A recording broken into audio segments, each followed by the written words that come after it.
tous et bienvenue sur ma chaîne. Aujourd'hui on se retrouve pour un café plante ou bien un petit gourmandise plante parce que j'ai aussi le délicieux chocolat suisse que m'a donné Tom le jardinier. Donc là je vais me goinfrer, je le sens. Voilà, donc on se retrouve pour un café plante, le petit vlog sur mes plantes d'intérieur. J'ai encore plein de trucs à vous montrer, plein de trucs super intéressants. Et on va commencer avec l'oxalis. Vous êtes super nombreux à m'avoir posé la question, qu'est-ce que c'est la période de repos, etc. Eh bien écoutez, je vais vous expliquer et puis on va le faire tout de suite avec celui-ci. L'oxalis, donc c'est cette petite plante bulbeuse qu'on peut cultiver en intérieur aussi bien qu'en extérieur. Ça c'est l'oxalis DPI, il en existe d'autres, j'en ai un tout vert que je vous montrerai, que je peux vous montrer tout de suite d'ailleurs. Voilà, vous voyez celui-ci il est même en train de fleurir, il est pour ma maman celui-là. Il y a aussi le fameux oxalis triangularis pourpre qui est très connu sur les réseaux sociaux. Et donc l'oxalis, cette petite plante à bulbe, a besoin d'une période de repos durant l'hiver. Donc au mois de novembre, on peut attendre jusqu'à la fin du mois de novembre, il va être temps de le mettre en repos. Pour cela, il y a plusieurs choses à faire. La première, c'est qu'on va arrêter les arrosages et laisser sécher le substrat, ce qui est mon cas. Et puis, on va couper l'oxalis tout simplement. Alors, je ne sais pas si je le fais, allez, hop, en une fois ou en plusieurs. Hop, on coupe les tiges. Voilà, ça c'est fait. Alors, c'est vraiment, ça fait drôle, hein. Quand on aime bien son petit oxalis, je vais essayer de les couper le plus à ras possible. La période de repos donc consiste à laisser sécher le substrat, à couper toutes les tiges et à le mettre au frais et dans une pièce où il fait noir de préférence. Moi par exemple ça va être dans mon garage puisqu'il y fait frais et il n'y a pas de lumière. Voilà, et en février-mars on va le ressortir, le mettre au chaud et à la lumière et recommencer les arrosages et là le petit oxalis repartira. On continue ce petit café plante, j'ai déjà bien diminué le niveau du chocolat, franchement, je vous l'avais dit. Voilà, alors mon bégonia croix de fer, vous l'avez vu dans ma vidéo sur mes bégonias préférés, regardez, il a eu un problème d'oïdium en fait. L'oïdium est généralement provoqué, c'est un champignon qui apparaît généralement quand les conditions sont réunies, des conditions de chaleur et d'humidité en même temps, et là ça favorise son apparition. Donc alors là c'est traité, donc je peux pas vous montrer à quoi ressemble l'oïdium de base. Voilà, mais j'ai appliqué un petit traitement qui a permis en fait de bien enrayer l'attaque. Je voulais vous en parler parce que je ne suis pas la seule à avoir un problème avec mes bégonias en ce moment. Donc ce que j'ai appliqué c'est pour l'oïdium et le mildiou, pour le contrer. C'est en action préventive et curative a priori et c'est un mélange de lécithine et de bicarbonate de sodium. Et très franchement, ça a super bien marché. Alors forcément là où les feuilles ont été abîmées, elles ne redeviendront pas comme avant. Mais l'attaque a été complètement arrêtée. Alors pour l'instant je ne coupe surtout pas les feuilles qui sont abîmées parce que on entre plutôt en période de repos végétatif pour les plantes. Pendant l'hiver il n'y aura pas beaucoup de nouvelles feuilles, donc je n'ai pas envie de déplumer ma plante avant l'hiver parce que la feuille là, même si elle est moins jolie parce qu'elle a une trace, elle sert à la plante, elle est utile. Donc pour l'instant je ne vais pas le toucher. Si jamais il me fait quelques nouvelles feuilles de bonne taille, j'en enlèverai peut-être une ou deux parmi les plus touchées, mais ça s'arrêtera là. Je vous embarque pour la suite du café plante de façon exceptionnelle. Là, on va aller sur le balcon parce que vous savez d'habitude le café plante c'est vraiment plante d'intérieur. On ne va pas voir une plante, on a un jeu concours qui va sortir tout de suite en même temps que la vidéo et je vais aller vous montrer ce qu'il y a à gagner. Voilà, alors là, les petits sabots c'est vraiment du bonheur parce que ils sont fourrés, j'arrive à me mettre pieds nus dedans et j'ai pas froid sur le balcon. Tadam! Alors, vous voyez la petite jardinière, la mini, et il existe la même sans les stickers. C'est ma fameuse jardinière à réserve d'eau, le même principe que ma grande Calypso.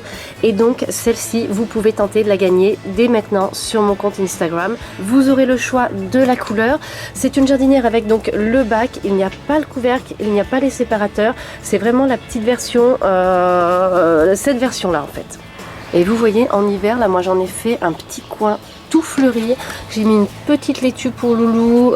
C'est vraiment super choupi. Et on peut aussi cultiver des légumes. Moi, regardez, dans la grande, j'ai mis des laitues qui sont bien à l'abri.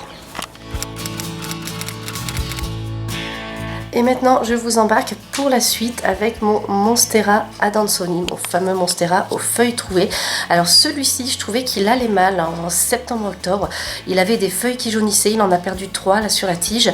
Je me disais, je vais peut-être le rempoter, je vais peut-être le bouturer. Enfin, je voulais agir et je me suis dit, je vais faire ça dans le café plante. Et bien, figurez-vous que depuis 2 semaines, il est beaucoup mieux. Les feuilles ont cessé de jaunir, il repousse, il me fait même des pousses. Attendez, je vais vous montrer ça. Hop. Par en haut, vous voyez, j'ai des nouvelles feuilles, des nouvelles pousses, etc. Donc en fait, je me dis parfois avec les plantes, il faut faire preuve d'un petit peu de patience. Il ne faut pas forcément agir tout de suite. Alors il faut surveiller hein, parce que des fois ça peut aller vite, mais là j'ai bien fait de ne pas y toucher. Alors il y a une question que je me posais, c'est est-ce que je ne vais pas le tutorer, tutorer au moins les nouvelles tiges pour qu'il soit plus beau, parce que je me demande si c'est pas une plante qui préfère être tutorée. Et regardez. Si vous ne me suivez pas sur Instagram, vous n'avez pas encore vu cette merveille. Une orchidée Vanda qui m'a été offerte par les jardineries Poulain et elle est juste trop magnifique. Vous avez vu ces fleurs? Et le pot quoi. Mais le pot, mais moi quand j'ai vu l'ensemble, là j'ai fait ah, j'ai couru et voilà quoi. Et voilà, alors ce que j'essaie de faire pour les arrosages, c'est de faire tremper de manière à ce que le pot s'humidifie pour qu'ensuite il continue d'humidifier les racines et éventuellement qu'il apporte une meilleure hygrométrie à la plante. Donc on va voir, je vais voir comment ça se goupille un petit peu sur le moyen terme. On continue, je voulais vous montrer un petit truc super sympa que je fais faire à Loulou. On a mis un bulbe de jacinthe en eau. C'est la première année que je fais ça, ça fait 3 ans, depuis les débuts de la chaîne que je voulais le faire et faire un tuto, etc. Et je ne trouvais pas de vase à jacinthe. Et cette année, il y a quelqu'un qui m'avait dit que je pouvais en trouver, je crois, chez Muy Mucho, et j'en ai trouvé dans les jardineries Poulain, donc on dirait que ça revient. Voilà, d'un seul coup, on peut s'en procurer. Et donc, c'est génial. C'est juste super sympa de faire ça. Alors, on a placé notre bulbe mardi dernier. Donc là, ça fait une bonne semaine et regardez les petites racines qui commencent à pousser. Tadadadam. Alors le bulbe de jacinthe, il faut le manipuler avec des gants. Bon, là, je suis en train de le toucher directement, mais en tout cas pour Loulou, puisque je lui ai fait faire, je lui ai fait mettre des gants de manière à ce qu'il ne soit pas atteint par les substances éventuellement toxiques, puisque de mémoire je suis persuadée que le bulbe de jacinthe peut s'avérer toxique.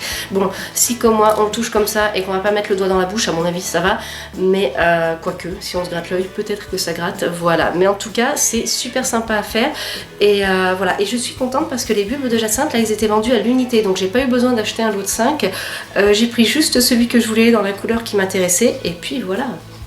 Et c'est quand même super sympa. C'est quand même super sympa. Quoi d'autre? Qu'est-ce que je voulais vous montrer d'autre? Normalement, j'ai plein de choses à vous montrer. Ah, mais si, je sais. Attention les gars. Mon Phlebodium aureum. Et celui-ci, ça fait un moment que vous ne l'avez pas vu parce qu'il est passé en haut de la plantagère, de l'étagère à plantes. Et puis, ben voilà quoi, on le voyait plus trop. Et en fait, il était dans son pot en terre cuite, posé sur un litre per litre que j'humidifiais régulièrement, pour qu'il ait une hygrométrie suffisante. Et puis bon, comme il était en haut, je pensais beaucoup moins à l'arroser, il en souffrait, etc. Et du coup, je l'ai rempoté dans un insert Hello. Je vais essayer de vous montrer ça, on va regarder ça proprement. Donc vous voyez, il est dans son insert, qui est lui-même dans un cache-pot.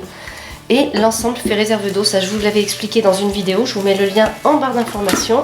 Et donc dans cette vidéo, si je me souviens bien, je me servais de l'insert Hello comme arrosage de vacances. Et en fait là, je suis en train de l'expérimenter sur différentes plantes comme système pour toute l'année.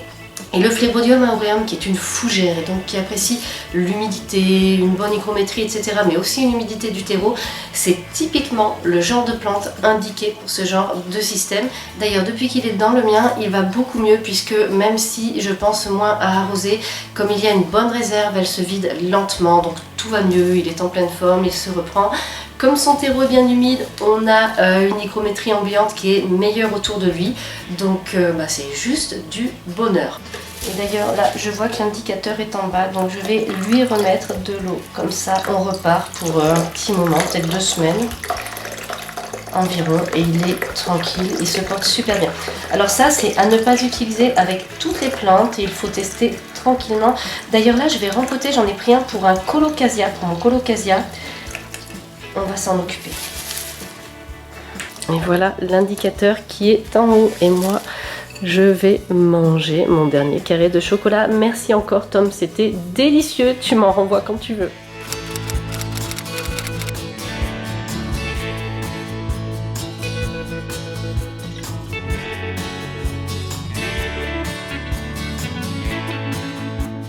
Donc c'est parti, on va rempoter le colocasia. C'était la plante que j'avais eue chez Philippe Meunier au marché aux fleurs de Paris. Vous vous rappelez le colocasia sauvetage? Eh bien écoutez, il va plutôt bien. Par contre, il était temps de le rempoter, je voulais pas le laisser dans son pot de culture. Et j'ai bien réfléchi, je vous ai demandé conseil sur Instagram. Plusieurs d'entre vous m'ont expliqué que c'est une plante de marécage, donc qui aime bien avoir les pieds dans l'eau, etc. Enfin, pas non plus comme un papyrus, mais en tout cas qui a besoin d'un substrat plutôt humide. Donc vu mon expérience réussie avec le Phlebodium aureum, je me suis dit je vais faire pareil, je vais le mettre dans un insert Hello. Donc on va préparer ça. Je me rapproche parce que j'ai l'impression d'être à des kilomètres de vous. Voilà. J'aime bien les rempotages. Je disais donc, j'aime bien les rempotages parce que c'est aussi l'occasion de discuter. D'ailleurs, à propos de ça, vous l'aurez peut-être remarqué, j'ai la voix un petit peu cassée. Je suis un petit peu malade, Loulou m'a filé un virus et je suis désolée, je suis obligée des fois de refaire des prises. J'ai mal, j'ai un peu de mal à parler et tout par moment et du coup, ce sera pas... Enfin, je trouve que le café plante est moins bien fait que d'autres fois, quoi. J'arrive pas à m'exprimer comme je veux, voilà. Donc désolée, et puis bah, pour le prochain café plante, à mon avis, ça ira mieux. En fait, je l'ai tourné quand même là parce que je me disais ça va, mais en fait, quand je parle pas, ça va.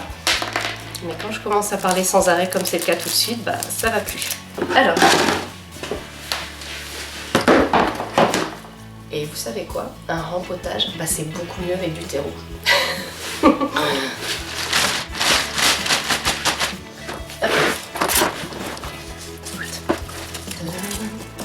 Et le plateau de rempotage, je sais pas si vous voyez, mais c'est trop génial. Depuis que je l'ai, franchement, j'avoue que c'est super bien. Laetitia m'avait dit, mais il te le faut, c'est trop pratique. Et effectivement, ça permet de rempoter proprement. Alors ça, on va plutôt couper au sécateur. Alors, l'histoire des tiges du colocasia. Souvent, quand cette plante fait une nouvelle feuille, eh bien, elle en suicide, entre guillemets, une autre. C'est-à-dire qu'une feuille apparaît, une feuille meurt. Donc, il ne faut pas trop s'inquiéter, a priori, du fait que les feuilles se renouvellent énormément. Et c'est ce qui fait que, même s'il avait des feuilles qui étaient abîmées au début quand je l'ai eu, eh bien, en fin de compte, c'est pas très grave. Du moment qu'il a les bons soins après, visiblement, il est en train de repartir. Alors, déjà... je crois qu'il était temps et plus que temps. Ok, boy. Alors je voulais voir déjà... Ouais, faut pas que je mette trop de terreau au fond.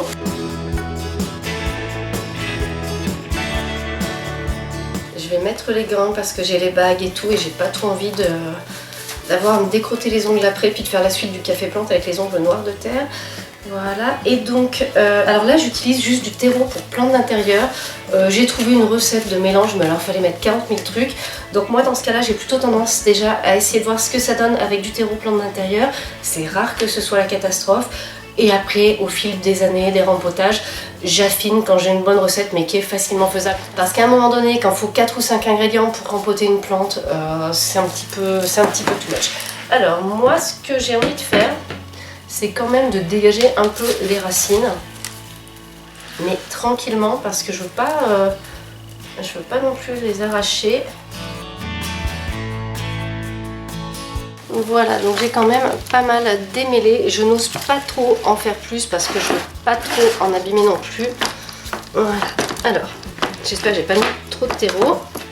On va voir ça. Regardez les racines là, vous voyez?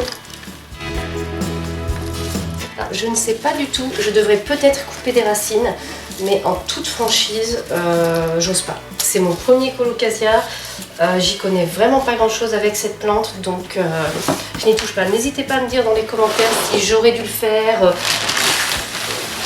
Je vais pas la dépoter, mais dans ce cas-là, je le saurai pour le prochain rempotage. Enfin, le prochain rempotage, j'espère qu'elle n'en aura pas besoin au printemps, parce que là déjà l'insert il est super grand avec son cache-pot et tout. Je sais qu'il existe dans un format plus grand, il y a au moins un format au-dessus, mais moi pour des questions de place, j'ai pas trop envie que le colocasia devienne trop gigantesque. Donc,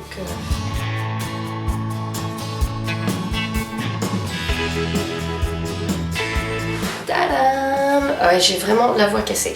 Alors, le rempotage est fait, il est réussi. Au passage, j'ai malheureusement cassé une feuille Et celle-ci aussi, alors je m'inquiète pas trop parce que le colocasia refait des feuilles à la vitesse de la lumière. Et maintenant on va l'arroser puisqu'après un rempotage, rien de tel qu'un bon arrosage.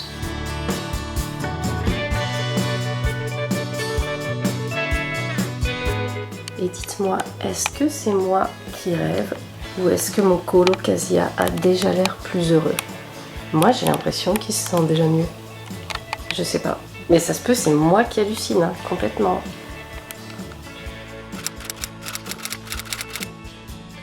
On continue le café plante. Je voulais vous montrer mon Zamioculcas Raven. C'est une plante que j'ai reçue de Plants of the Beach, Plants by the Beach. Et durant le transport, la tige, là, s'était pliée. Alors, ce que j'ai fait, du coup, c'est que je l'ai tutorée. J'ai remarqué au bout de quelques semaines que les feuilles continuaient d'être belles, donc la circulation de la sève n'est pas coupée. Et regardez là, quand j'enlève le tuteur, attention, vous voyez, elle se tient à nouveau toute seule, ça ne se replie pas. Alors pour l'instant, je vais quand même laisser le tutorage pour qu'elle se consolide vraiment, mais vous voyez, on peut largement sauver une tige sur ce genre de plante, une tige qui a été pliée. Il suffit de tutorer et de laisser la patience. C'est le genre de plante qui a une tige assez épaisse, vous voyez, voilà. Autre chose, tant que j'y suis, regardez le philodendron Brésil. Je vous avais dit que je voulais le marcoter et j'avais posé la feuille là, la tige là négligemment en me disant que je marcoterai plus tard. Mais alors regardez, d'être à proximité de la terre qui est humide lors des arrosages, là déjà il me fait des petites racines en même temps qu'une nouvelle feuille. Et là, en dessous, regardez, j'ai une racine qui apparaît juste parce qu'il est posé là, etc. Et elle va aller s'ancrer toute seule dans le sol. Donc je pense, là il faut que je préserve la feuille, voilà. Je pense que je vais laisser les choses se faire toutes seules. Je vais peut-être juste ajouter un petit cavalier là pour être sûr que ça tienne bien. Mais ce sera le maximum que je vais faire. Et je vous ferai une vidéo sur le marcotage des plantes d'intérieur. On revient vers l'étagère parce qu'il y a quelque chose que je voulais faire avec vous. J'ai acheté de jolies étiquettes pour les plantes. A priori ça marche aussi bien en intérieur qu'en extérieur. Je veux en mettre déjà sur l'oxalis parce qu'après j'ai peur de plus savoir lequel c'est. Voilà, donc ça j'ai envie de faire avec vous. J'ai trouvé ça chez Alinea et je trouve que c'est joli puisque j'aimerais bien étiqueter un peu plus certaines plantes, mais c'est pas toujours évident de trouver quelque chose de sympa. Ah oui, et puis autre chose. J'ai reçu le livre de Caroline Munoz. Je vais vous le montrer un petit peu parce qu'il est super sympa. On bouquine et on fait des étiquettes, ça devient très studieux ce café plante. Vous aurez peut-être remarqué que le plaid se promène sur le canapé. Je filme vraiment le café plante dans l'ordre où vous l'avez. Mais tout simplement, des fois je déplace le plaid parce que j'ai peur que le canapé noir ça fausse la luminosité de la vidéo. Voilà. Donc, eh bien, le livre de Caroline, ma déco éco-responsable, elle y parle de tout ce qui est autour de la déco la plus responsable possible par rapport à la planète. Elle parle de tous les matériaux qu'on peut utiliser quand on fait des petits travaux ou des plus gros travaux dans sa maison. Elle nous explique les labels, elle parle aussi de plantes, les petits terrariums, elle fait des petits DIY. Il y a des super recettes par exemple pour faire sa peinture maison. C'est vraiment très sympa comme bouquin, il y a un petit peu de tout, moi ça m'intéresse énormément. On y parle aussi bien de déco que de plantes, etc. Et il est bien fichu, je trouve, parce qu'il est assez ludique. Il y a des petits conseils comme ça, il y a des petits encadrés. C'est le genre de bouquin qu'on peut vraiment lire comme ça, pour se détendre, etc. On apprend plein de choses, mais de manière super ludique. Donc moi, ça j'adore parce que j'ai pas toujours le temps de me concentrer sur des pavés, etc. Et j'avais envie de vous en parler parce que pour moi, il est super ce bouquin. Voilà. Bon, et bien on continue la partie scolaire de ce café plante avec mes étiquettes. Alors je vous l'ai dit, c'est intérieur-extérieur. J'ai trouvé ça chez Alinea. Il faut écrire dessus au stylo. Écrivez ou gravez le nom de la plante avec un stylo à billes sur la plaque en cuivre pour un usage durable dans votre jardin ou vos plantes d'intérieur. La surface en cuivre va se foncer avec le temps et produire une belle patine permettant au texte de se détacher. Donc ça m'a l'air parfait. Le seul problème c'est que j'ai une écriture vraiment pas belle, mais bon, personne n'écrit mieux que moi à la maison pour l'instant, donc on va faire avec. Et je suis contente parce que ça fait un petit moment que j'avais envie d'ajouter des petites étiquettes.